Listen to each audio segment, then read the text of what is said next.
El tema que en esta ocasión nos reúne aquí es la humanización de la sanidad. Y para hablar de ello contamos con un ponente de excepción, el doctor Luis Ibáñez, que es médico y gerente del Departamento de Salud de Valencia, doctor Peset. Muchas gracias, doctor, por hacer un hueco en su agenda para estar aquí con nosotros. Aprovecho igualmente la ocasión para agradecer a los asistentes que hayáis acudido hoy a este centro para asistir a esta charla. Mi nombre es María y soy miembro del patronato de la Fundación Quaes.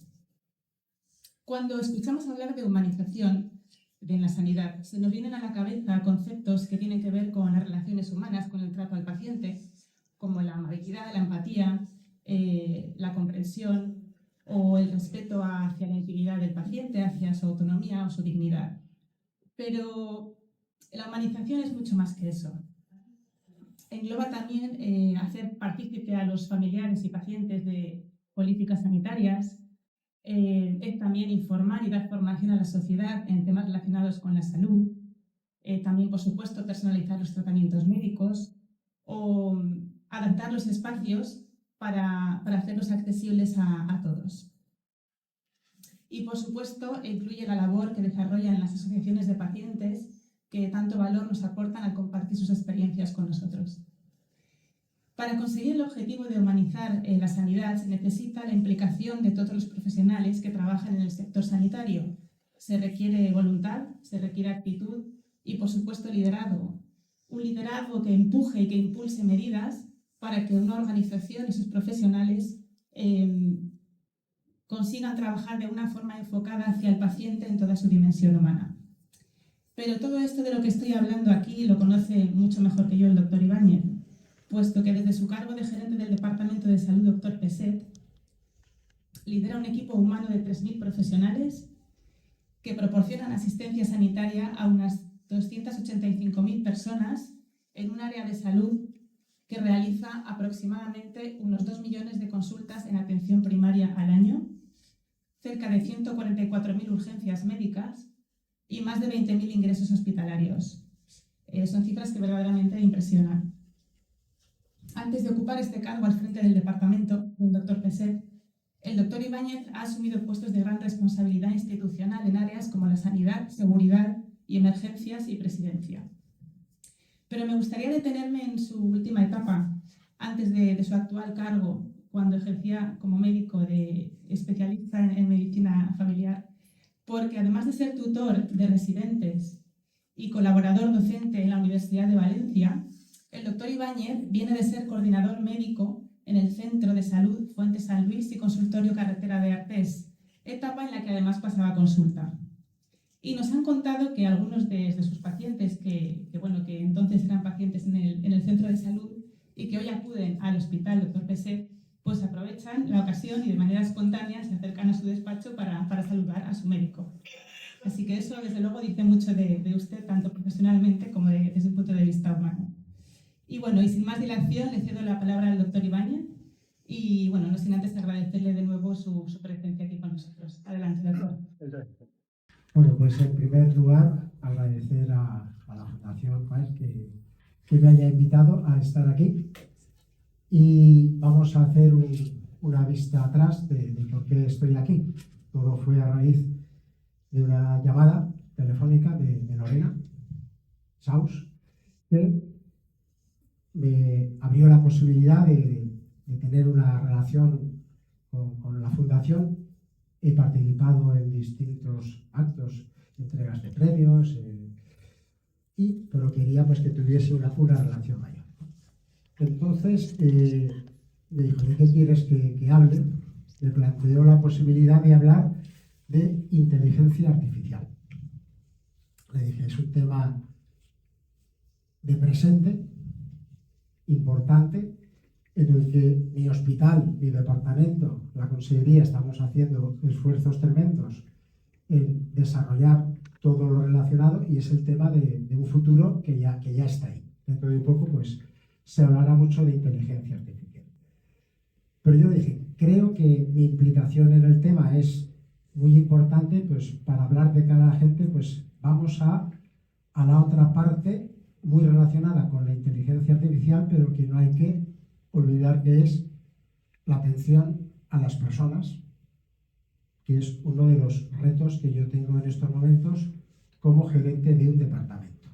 Entonces, me planteé hablar de humanización, pero sobre todo de lo que yo quiero hablar es de trato al paciente, de qué percepciones tiene el paciente, en definitiva, de atención al paciente. Cuando tomé posesión el 21 de agosto del año pasado,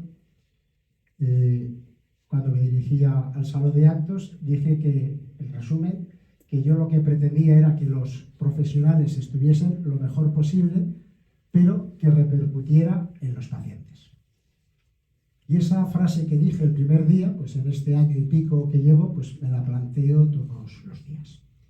Se ha hablado de mi currículum, ya tengo más de 40 años de vida laboral, de los cuales 20 años he sido médico asistencial y los otros 20 años he tenido responsabilidades de gestión pues, a lo largo de distintos departamentos. Ha comentado que fui coordinador o jefe de zona básica de un centro de salud. De todos los cargos que he tenido, que han sido muchos, el más difícil la diferencia. Es decir, el cargo más bajo que he tenido de responsabilidad, coordinador de un centro de salud, es decir, entenderme con 200 personas que me rodeaban en el día a día y conocer sus necesidades, ha sido el trabajo más complejo. Y como he dicho antes, pues he estado en distintos niveles, desde ser el número 2 de una consejería, en distintas consejerías y durante muchos años, a este cargo, que es el que tiene una relación más directa. Entonces, 20 años como médico, 20 años de gestión, y ahora en esta última etapa de mi vida laboral, yo ya trabajo porque quiero trabajar. Yo ya podría estar jubilado, lo digo pues, a efectos de edad para que me sitúen. 66. ¿De cuántos años? 66. Entonces podría estar jubilado desde hace un año, pero mi opción, dije, yo quiero trabajar mientras me encuentre como estoy y mi salud, y tanto mental como física, me lo permite, y de momento, pues la verdad es que estoy como cuando tenía 46. Tampoco voy aquí a exagerar, me encuentro bien. Bueno, ya me gustaría tener 46.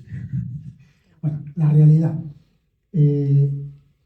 Dentro de lo que es esta etapa, hemos estado hablando en una reunión que he tenido previamente de todas las obras, de toda la innovación tecnológica, del crecimiento que va a tener el departamento Valencia Doctor Peset, pero a mí lo que me gustaría que me recordasen, porque yo soy una persona efímera, estaré el tiempo que esté y luego dejaré de estar. Pues yo quiero que me recuerden, y aquí tengo a un subdirector médico, yo soy de los gerentes más mayores y eres quizá el subdirector médico más joven de la comunidad. Yo quiero que me recuerden como esa persona que hizo todo lo posible para atender mejor al paciente. Esa es mi principal preocupación. El tema tecnológico, la inteligencia artificial, la construcción de edificios, eso lleva su camino. Pero lo otro hay que trabajarlo. Entonces, digo, si después de 40 años de profesión tengo el cargo de gerente, y un gerente en un departamento, vamos a decir que es un cargo que tiene un mando en plaza. Es decir, es como el alcalde de una ciudad. Tiene acción directa, pero con toda mi experiencia, ¿qué puedo hacer yo para que se note que los pacientes de mi departamento o de cualquier otro departamento noten pues, que hay un esfuerzo por parte de los profesionales y del equipo directivo? Pues para todo esto pues, hay que empezar a utilizar un lenguaje, una comunicación clara. Yo ahora voy a hablar, cuando me digáis que llevo mucho tiempo me hacéis así, porque lo que yo quiero es aprender de vuestras preguntas. Y si alguna cosa que no digo no estáis de acuerdo, ves que estoy equivocado, pues tratar de reconducirla. Pero yo lo que quiero, lo primero es la importancia que tiene la comunicación. Y la comunicación no la utilizamos siempre bien. Por eso quiero hablar sin diapositivas, sin un PowerPoint. Detrás tengo unas imágenes preciosas que se han hecho, pero no quiero distraer la atención en lo que es un PowerPoint. Quiero que nos centremos en lo que yo digo, y tengo aquí mucho material, pero es fácil que muchas cosas me las deje en el tintero. Pero lenguaje claro. Cuando nosotros a veces hablamos o asistimos a una conferencia de economía, se pone a hablar el economista y al cuarto minuto que nos hablan del PIB y una serie de cosas, nuestra cabeza ya empieza a dispersarse porque no somos profesionales. Cuando vamos a una clase o a escuchar algo de historia, pues lo mismo, cuando nos hablan de 3 reyes seguidos y de siglos distintos, al poco tiempo entras o eres de esa profesión o te pierdes.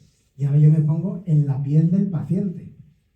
Cuando a un paciente, un profesional, le habla con su terminología que utiliza todos los días, el paciente, yo he podido comprobar que no entiende absolutamente nada o casi nada de lo que le están diciendo, sin entrar en el tipo de paciente o la patología que pueda tener.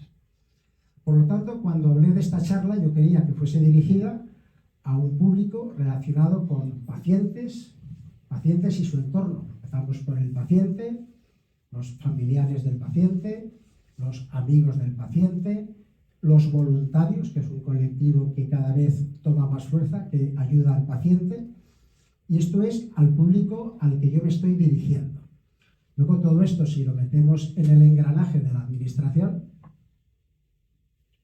ya hablamos de lo que podrían ser los consejos de salud. Los consejos de salud también están integrados por pacientes, asociaciones, sindicatos, administración, y también es un foro muy importante. Y luego ya la administración como tal, pura y dura, pues en el caso que nos ocupa hay una dirección general y concretamente una subdirección general que se llama de atención al paciente y calidad asistencial. En todo esto hay que decir que hay un proyecto nacional que se llama Participa Acción, que está promovido por la Plataforma de Organizaciones de Pacientes, que lo que tratan es de medir los resultados en salud. Ahora hay 2 palabras, no voy a utilizar palabras raras. Si yo digo algo y no me entienden, todo lo que yo pueda contar ahí ha sido un desastre, porque yo quiero un lenguaje que todo el mundo me entienda. Vamos a hablar de la palabra PROM y de la palabra PREM. Nos vamos a olvidar del PROM y vamos a hablar del PREM. ¿Qué es el PREM? Por ahí, bueno, luego haré un repaso final de lo que se ha presentado y lo veremos al final. El PREM es la información desde el punto de vista del paciente. ¿Qué es lo que me interesa? Acerca de la atención recibida, de la empatía, de la dignidad y del respeto, de la comprensión y de la atención personalizada. Todo eso es lo que constituye el PREM, es decir, ¿qué espera el paciente desde que tiene contacto con el sistema sanitario? Para todo esto hay que hablar, voy a hacer un breve resumen de lo que es el escenario actual de lo que es el sistema sanitario. Nos encontramos en un momento en el que hay una presión asistencial más alta de lo que teníamos hace poco, desde el año 19, antes de la pandemia, ha subido exponencialmente. Hay un aumento de la demanda, no es lo mismo pasar consulta ahora que hace 5 años, el tipo de paciente y las necesidades de los pacientes han cambiado. Nos encontramos con un aumento del envejecimiento de la población, afortunadamente. Después de los japoneses tenemos una tasa de supervivencia alta, pero todo esto conlleva una serie de nuevas enfermedades que van apareciendo con el transcurso de los años, y unas enfermedades crónicas y unas nuevas enfermedades más prevalentes que en estos momentos antes no teníamos, pero como consecuencia del aumento de los años están ahí. Luego, por otra parte, todo esto contrasta con unas mejoras diagnósticas. Cada vez hay mayores y mejores diagnósticos y tratamientos pues, para todo tipo de enfermedades, con el coste económico que esto supone pues, para una administración o por cualquiera que tenga que invertir. Luego, por otra parte, nos encontramos con un tema que a mí me preocupa especialmente en los próximos 10 años, que es la disminución del número de facultativos y concretamente de médicos. Esto es una realidad. Poco me decían, es que me falta un pediatra. Yo digo, pediatra que tú tengas, pediatra que es contratado en el acto, no hay en determinados sitios. Y quien habla de pediatras habla de una serie de especialidades que luego podemos hablar si me preguntan.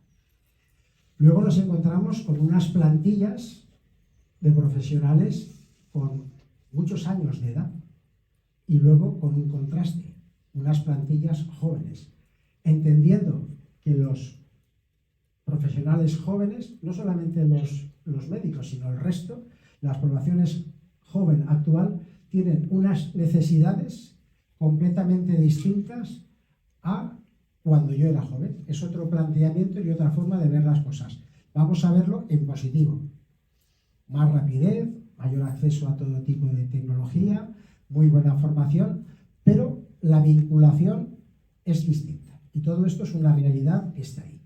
Y luego cuando hablamos en el tema del escenario actual, las instalaciones. En estos momentos en mi departamento pues hay aproximadamente 47 obras en marcha de mediano calibre y otras que se avecinan. Es decir, ya es un hospital que tiene años y lógicamente tiene una parte muy modernizada y otra parte que es lo que estamos en ello. Esto lo puedo hacer extrapolable a muchos centros de la Comunidad Valenciana. Entonces, pues esto es el escenario con el que nos movemos actualmente. ¿Y todo esto con qué lo vamos a interrelacionar ahora? Pues con el tema que nos ocupa, que es la humanización.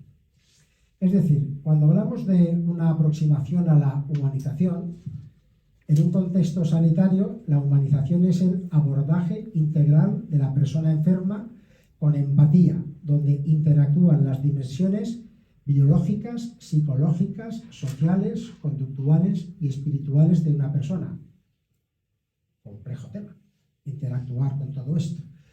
Y cuando hablamos de términos que se aproximan a la humanización, términos como simpatía, cordialidad, compasión, servicialidad, solidaridad, entrañable, empatía, hospitalidad, todos estos son términos que tenemos que relacionarnos con ellos. Pero vamos a partir de una realidad. Ningún profesional ha sido formado en esto que yo estoy diciendo. Yo puedo tener el mejor cirujano que maneje el robot Da Vinci a la mayor precisión, pero a lo mejor a esa persona interaccionar con el paciente pues o tiene mucha habilidad o no. Y quien dice el cirujano habilidoso, cualquier persona de toda la escala y la importancia que tiene cada uno de ellos. Cuando hablamos de simpatía, la simpatía permite suscitar un sentimiento agradable en un ambiente distendido. Pongo un ejemplo. Hace poco estuve visitando a un paciente, a un amigo, no era un paciente, era un amigo, que había tenido una intervención complicada. Había estado en UCI y ya una vez salido de UCI, estaba en la sala, pues con este pijama tan bonito que tenemos en las administraciones, con su bolsa y su sonda, llena de sangre, pues estaba, pues no se encontraba bien. Y estábamos ahí, pues visitándole, pues en un entorno de amistad. Y en ese momento apareció, pues una enfermera con la bandeja, diciendo que venía a ponerle su inyectable. Esta persona podía haber entrado, ponerle el inyectable e irse y ya está, su trabajo perfectamente hecho. Pero claro, esta persona, desde el momento que entra por la puerta, llama al paciente por su nombre, le dice ya estoy de nuevo aquí, que voy a ponerte esto para que te pongas mejor, con la mejor de sus sonrisas y tal, pues un acto profesional que podía haber pasado desapercibido, pues fue un acto que vamos a calificarlo de simpático y entrañable, que es una de las palabras que he dicho, es decir, una empatía. ¿Qué es la empatía? Ponerse en el lugar del otro. Y ejemplos como este podría decir y decir, porque el que humaniza hace lo que tiene que hacer. Y es decir, si un acto profesional, del tipo que sea, no lo cierra desde el punto de vista humano, ese acto, para mí, es incompleto. Es incompleto. Es decir, la formación, la profesionalidad es lo que ha hecho la persona y para lo que se ha preparado y ya tiene trabajo. Pero esta parte de formación en el tema de la comunicación creo que es un poco la asignatura pendiente. Porque de ahí, sin querer, nos podemos pasar, voy a decir, la deshumanización, aunque me parecería excesivo, porque la profesión sanitaria tiene un marcado carácter vocacional, ¿no? Pero ahí, cuando hay una infidelidad con el enfermo, es cuando se produce una barrera que puede ser intelectual o afectiva, hay una barrera invisible. ¿Cómo lo suple la persona? ¿Por qué lo da la cara? Pues cada uno se centra en su trabajo profesional. Pues o estoy de cara al ordenador, o estoy metido en esta actividad tecnológica completa, estoy escudándome en toda la faena que tengo que hacer, pero la persona es que está ahí, la persona está ahí y no llegamos a conectar. Y es lo que he dicho antes. En este sentido, si todo esto no lo tenemos en cuenta, pues nos estamos equivocando. Luego, según donde nos movamos y según donde estemos, pues vamos a hacer un repaso y entramos en materia de algunas de las realidades que tenemos actualmente.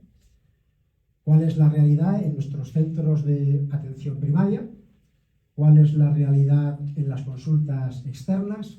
¿Cuál es la realidad en el ámbito hospitalario? Pero antes de entrar en tema, voy a hacer un resumen de lo que son las principales quejas que se presentan en un SAIP. Un SAIP, si alguien no lo sabe, es un servicio de atención e información al paciente. A ver, la principal queja que llega por parte de los ciudadanos es una queja ya dentro de lo que es el proceso asistencial. O sea, cuando el paciente ya está dentro del recorrido. Por ejemplo, quejas como el acceso a la asistencia, el entorno asistencial o el resultado, no hay. Pero lo que es, por ejemplo, suspensión de actos programados. Yo me pongo en la piel de una persona que me tiene que hacer una prueba diagnóstica o una intervención quirúrgica que se ha preparado para ese día psicológicamente y físicamente. Todo su entorno familiar están pendientes de ese día y de repente te aparece una llamada que te dice todo eso queda anulado, no sé cuánto pasa para tal día. Si te dicen que pasa para tal día, o ya le llamaremos. Entonces, claro, hay que ponerse en la situación. Por lo tanto, en mi entorno, las anulaciones, pues hay que tener muy claras por qué se hacen y cómo se comunica al paciente. Luego, la información asistencial. Este quizás sea el caballo de batalla más importante. Es decir, cuando una persona, he dicho antes, está en contacto con un profesional que habla todos los días de lo mismo, yo puedo partir de la base de que un profesional especialista en un tema ve a un paciente entrar por esa puerta y sin hablar ya sabe lo que tiene y sabe lo que hay que hacer. Pero así no solucionamos nada. Es más importante escuchar que comunicar. Esta es una de las frases para mí más importantes. Si tú escuchas al paciente, un porcentaje de su diagnóstico, tratamiento y de interrelación es una clave. ¿Cuál es uno de los principales enemigos? La falta de tiempo para poder escuchar. Pero si no se escucha al paciente, esto no funciona. Y no solamente hay que escuchar, sino luego hay que explicar qué ocurre cuando a un paciente, después de una visita a cualquier profesional, le da su grupo de hojas en las cuales está todo explicado y a veces esto no lo entiende ni otro profesional. Entonces, cuando la persona está delante del profesional, dice a todo que sí, dice que todo lo entiende, que todo le parece bien, más o menos ha entendido dónde tiene que ir, pero la realidad no es esa. La persona desde que sale de la consulta hasta que llega a la salida del hospital se le ha olvidado todo. Luego llega a casa, llama a su madre, a su hijo, a su entorno, a su amigo, a quien sea, para decir, oye, es que no me entero de nada. Esto es una realidad que tenemos que asumirla, que es así. Por lo tanto, hay un fallo importantísimo de la comunicación. Los mensajes tienen que ser claros. Por ejemplo, un mensaje claro desde la Consejería de Sanidad. Listas de espera quirúrgica. El conseller dice, prioridad número 1. Un paciente oncológico tiene que ser operado en la Comunidad Valenciana antes de un mes. ¿Esto lo entiende todo el mundo? Pues eso es un mensaje. Es que yo tengo uno muy grave, no sé cuánto. No, el mensaje es, en estos momentos, prioridad 1. Y los otros son muy importantes y a lo mejor, pues pero esto es lo que yo quiero un poco transmitiros, la claridad en el mensaje. Es decir, los mensajes tienen que ser cortos, escuetos. Experiencia de una persona que está en la administración hace muchos años. La gente no lee. La gente no lee. Cuando mandamos instrucciones desde el sitio donde tienes el mando, mandas correos electrónicos, si tú piensas que la gente lo ha leído todo, estás completamente equivocado. Y eso lo extrapolo a los pacientes en muchos casos. Si tú crees que una persona que no es de la profesión y le das una hoja con 6 folios llena de anotaciones, algunas luego, esta la amplío a bolígrafo con esta letra que no sé cuánto, o sea, la gente esto no lo entiende. Y a pesar de todo, tengo que decir que estoy en un departamento, afortunadamente para mí, en el que el trato humano es una de las cualidades que distingue al departamento donde estoy. Y el índice de satisfacción es alto. Pero siempre hay un porcentaje de cosas que son las que hay que mejorar, que yo quiero mejorar con lo que yo estoy diciendo, con lo que quiero hacer y con lo que ustedes me van a aportar. Del trato. Y ahí luego haré un avance de lo que son distintas personas que están con integración con el paciente y su forma de tratar. Y luego hay 2 sitios muy importantes para mí en los que tienen que mejorar, también dentro de las quejas al SAIP, que son las urgencias de los hospitales, las urgencias de cualquier tipo, pero sobre todo las hospitalarias, que son no el tratamiento de la urgencia del paciente agudo. El paciente agudo con un dolor, quiere que le pongan lo que le tengan que poner y quitar el dolor. Este paciente es fácil para el tema que estamos hablando ahora. Pero ese paciente agudo que ya está dentro, que le ha puesto su gotero para calmar el dolor, puede tener un familiar en la sala de espera, un amigo en la sala de espera, alguien que aparece por ahí para preguntar por su familiar que está dentro. Pues ahí es donde tenemos que hacer un esfuerzo para que la gente tenga información. Cuando hablamos, por ejemplo, de una UCI, en las UCIs reúnen un poco lo que yo busco. Un tratamiento muy personalizado, muy buen trato al paciente y los familiares saben que tienen que ir a esta hora por la mañana y a esta hora por la noche. Con lo cual, ese familiar pues le permite hacer durante el resto del día pues lo que tenga que hacer. Y sabe que en ese momento es el momento de que le informen del estado y de la evolución del paciente y vean al paciente. Eso es un proceso organizado.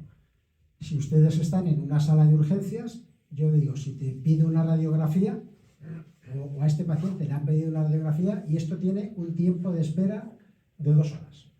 O le han hecho una analítica que tiene un tiempo de espera de 3 horas. O tiene que verle otro especialista que ahora están viendo no sé qué y tardará 4 horas. Cuando a un paciente o un familiar del paciente le explicas todo esto, la persona no tiene por qué estar en una sala de espera esperando y viendo cualquier pata que entra y sale, esa sensación de ansiedad ante el miedo a la incertidumbre. Por lo tanto, ahí tenemos todos bastante que corregir. Afortunadamente, dentro de los avances tecnológicos, dentro de poco vamos a tener algunas máquinas que nos van a indicar en qué situación, primero si está el paciente y en qué situación se está y en qué fase está, siempre pues sin relevar la identidad del paciente, pero con acceso a este tipo de Esto, afortunadamente, es algo que está ahí. Bueno, antes decíamos, hablábamos de atención primaria, de consultas externas y de hospitales. A ver, primer tema, atención telefónica. Si yo llamo un teléfono y no se pone nadie, pues tenemos un problema. Y esto es una realidad que en estos momentos, desde la Consellería, se está trabajando para que esto no ocurra. Puedo anunciar, porque ya es algo que ha dicho el secretario autonómico, que dentro de poco este problema que actualmente existe dejará de existir. Entonces va a haber siempre una contestación.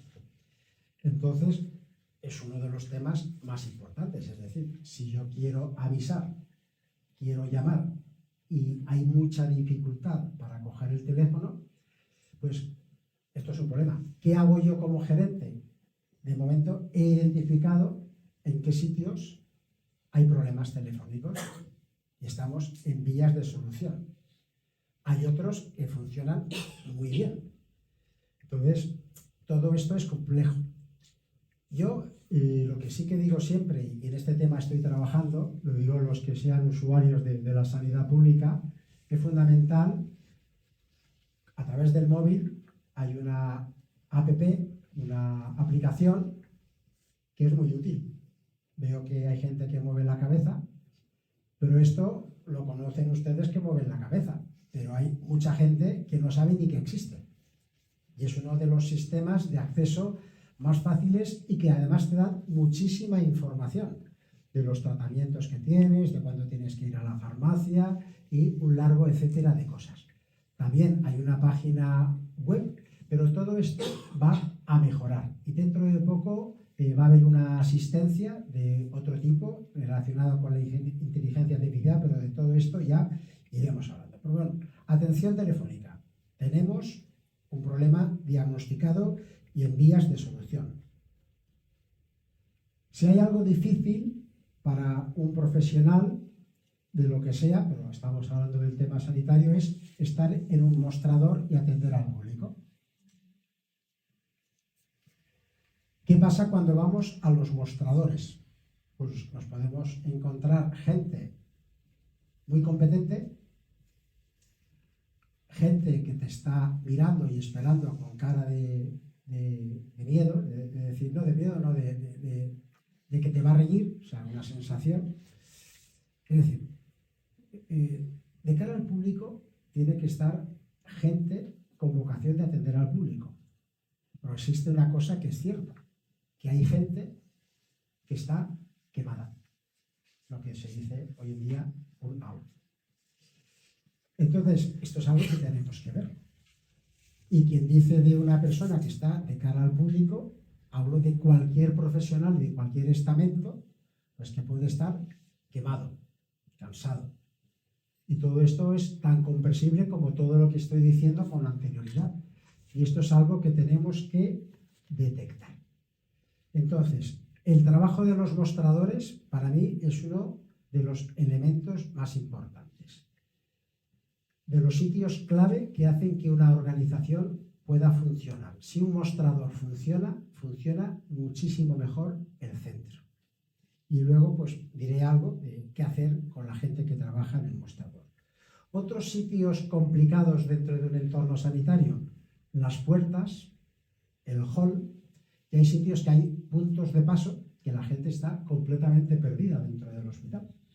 Y ven cualquier bata blanca y preguntan desesperadamente pues dónde se va aquí, dónde se va allá. Entonces, esos puntos clave, para mí es muy importante que haya personas clave pues, para poder redirigir a muchísimas personas pues, que necesitan una ayuda determinada. En el tema de la cartelería, pues hay carteles, o sea, lo que no puede ser es que tú vayas a una ventanilla y tengas 9 carteles. Porque si alguien piensa que la gente va a leer 9 carteles, no, la gente no va a leer 9 carteles. Entonces, es un tema que tenemos que reconducir. Y luego, pues ya la actuación directa. Es decir, ¿qué colectivo podríamos decir que tiene una relación con el paciente que reúne parte de las cosas que yo estoy diciendo. No siempre es así, pero en la mayor parte la enfermería. La enfermería, tanto en atención primaria, como en los hospitales, como en los hospitales de día, tiene una relación de conocer al paciente por nombre, apellidos, y el aspecto humano yo creo que es uno de los focos donde está más trabajado. Que te puedes encontrar en un momento determinado un enfermero, una enfermera, cualquier persona, pues con un mal día, o una persona que no tiene el carácter, pues eso forma parte de la vida misma. Es decir, si yo tengo cerca de 4.000 personas, son 3.000, pero son casi 4.000, pues si hay 100 o 200 pues, que tienen problemas, pues bueno, pues afortunadamente el resto están trabajando bien. Luego, las personas de los mostradores para mí son importantísimas, pero ¿qué necesitan las personas de los mostradores? En primer lugar, tener una mayor interrelación con los equipos. Es decir, si en una estructura los mandos intermedios no tienen mando, esa estructura no funciona. ¿Y cuántas veces ocurre que desde los mostradores se ha dado una información desde un ámbito superior, pero esa información no llega al sitio que tiene que llegar? Entonces, aquí hay un fallo de los mandos intermedios.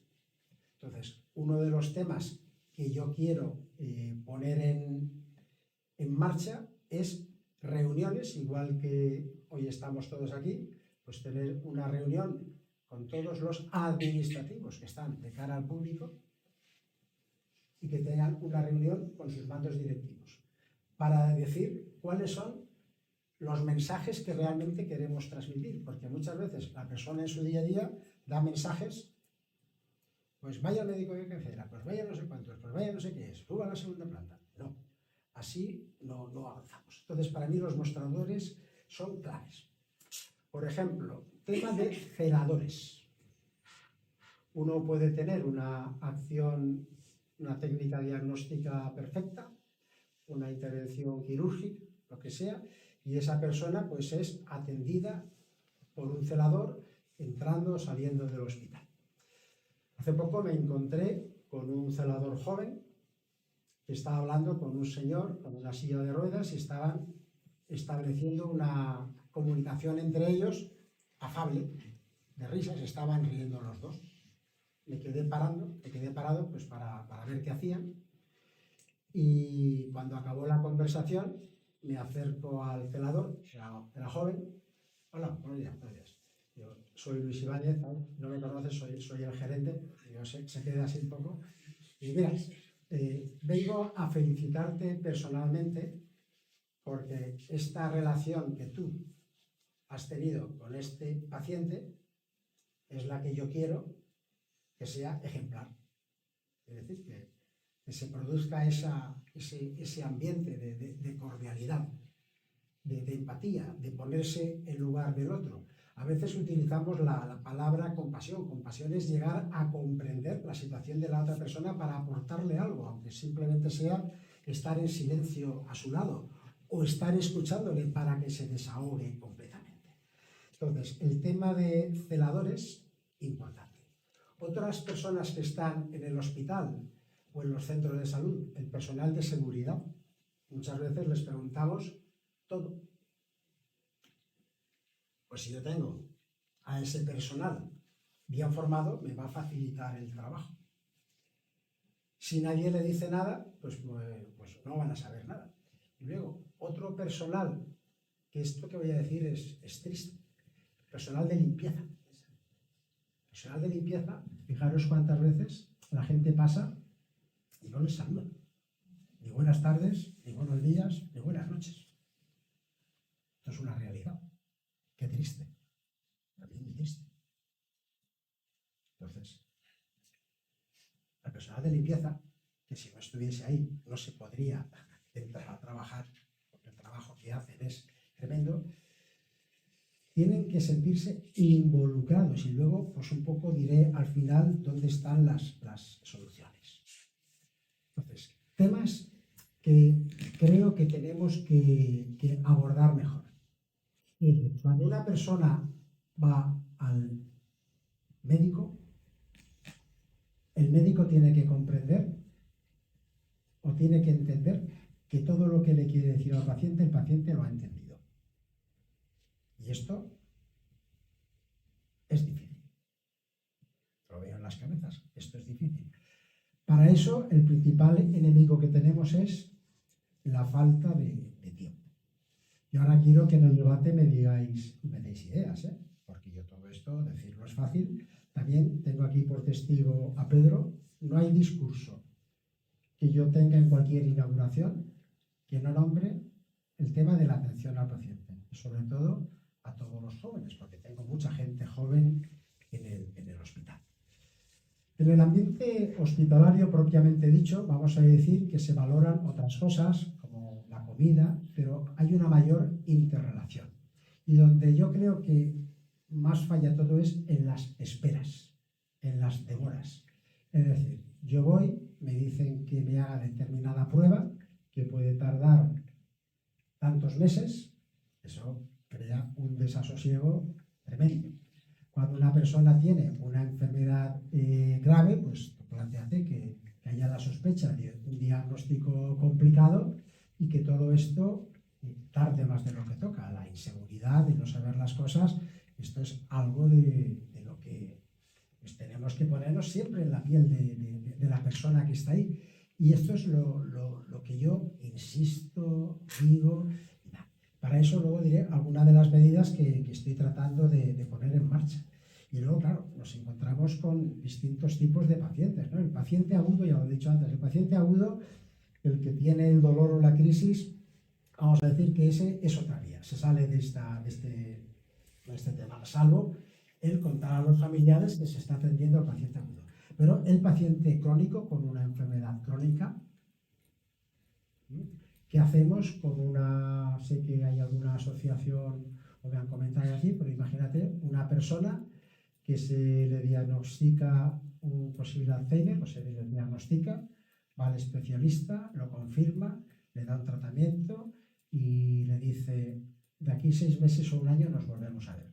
Vale, hasta luego. Lo hemos comentado antes en la reunión. Ponte tú en la piel de esa familia o una persona que acaba de tener un ictus, que hoy está bien, ha tenido un ictus y a partir de ese momento la vida y la de todo su entorno ha cambiado. A ver qué haces y cómo le explicas y con qué tiempo a esa familia, y eso lo puede hacer el facultativo, enfermería, psicólogos. Hay mucha gente preparada dentro del sistema. Lo que pasa es que algunos están más preparados para hablar que otros, y otros necesitan una formación en ese sentido. Luego hay algunas enfermedades que tienen una complejidad tremenda, o sea, todas las que he dicho, todas las enfermedades relacionadas con la neurología y todas las enfermedades crónicas, pues necesitan una interrelación tremenda. Pero ¿cuál es la realidad? Que en muchas de las enfermedades neurológicas el interlocutor es que hay pocos y están muy rodeados de muchos pacientes, pero que son pocos y aun queriendo pues va a resultar difícil. Dentro del tema de la oncología, vamos a decir que también, como he puesto antes la UCI, la oncología y las UHD, es decir, las UHD, las unidades de hospitalización a domicilio, cumplen mucho de los requisitos que yo estoy diciendo. En el momento que van a un domicilio, la gente se encuentra con personas que están adaptadas y acostumbradas a tratar con pacientes graves. Y el lenguaje de la enfermería, del facultativo que va a un domicilio, pues normalmente yo recibo felicitaciones pues por la empatía, la profesionalidad y el trato que tienen los pacientes. De oncología, estamos hablando de procesos inicialmente, desde que te lo comunican hasta que te dan una posible alta y estás con un tratamiento, pues hay una mayor interrelación entre estas especialidades y los pacientes. Ahí sí que se produce esa mejor relación. Pero estamos hablando de algún tipo de paciente y de algún tipo de enfermedades. Luego tenemos otro tipo de pacientes que son los que nunca les ha pasado nada y por primera vez les pasa algo. El que va a urgencias por primera vez o el que va al médico por primera vez, pues lógicamente una persona que va por primera vez y no conoce cómo funciona esto, vamos a decir que es algo que puede ser complicado. Pero me está llamando una directora general. Bueno, entonces, dicho lo que es el paciente novato y la complejidad que tiene para todo esto, pues es difícil. Luego nos vamos a encontrar con todo tipo de pacientes hoy en día. En estos momentos es muy difícil, hay personas que vienen de otros países, pues claro, si un médico no ha sido formado para tratar a una persona, pues ya falta que te llegue una persona con una barrera idiomática, que no os podéis ni imaginar las barreras idiomáticas que hay. Son impresionantes. Afortunadamente, hoy en día, con móviles, tal y cual, pues hay una serie de traductores, pero vamos, que no deja de ser altamente complicado. No sé el tiempo que llevo, son las 6. Voy a entrar en recta final y me quedo para preguntas. Voy dejándole cosas. A ver, para poner en marcha todo esto, cosas que pienso que voy a poner en marcha en los departamentos que yo dirijo. Primer punto, yo tengo que conseguir, o voy a trabajar para conseguirlo, una cosa que la puedo decir de mi hospital o de cualquier puesto de trabajo en el que ustedes estén. Si uno no tiene sentimiento de pertenencia y de arraigo a la empresa en la que trabajan, vamos mal. Si yo veo aquí una colilla y a los 3 días sigo viendo la colilla y yo no he hecho nada, ya formo parte del problema.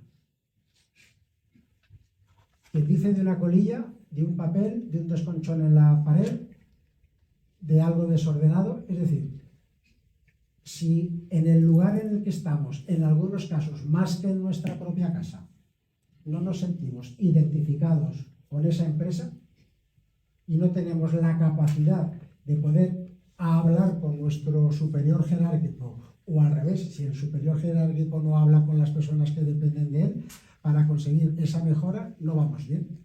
Por lo tanto, la valoración del puesto de trabajo que tienes y el arraigo tiene que ser algo básico. Y esto es algo que hay que recordárselo a la gente. Antes ya lo he dicho. Punto 2. Mensajes claros y escuetos. Yo puedo hablar de la humanización y decir palabras rimbombantes, pero al final tengo que decir mensaje claro, buen trato al paciente.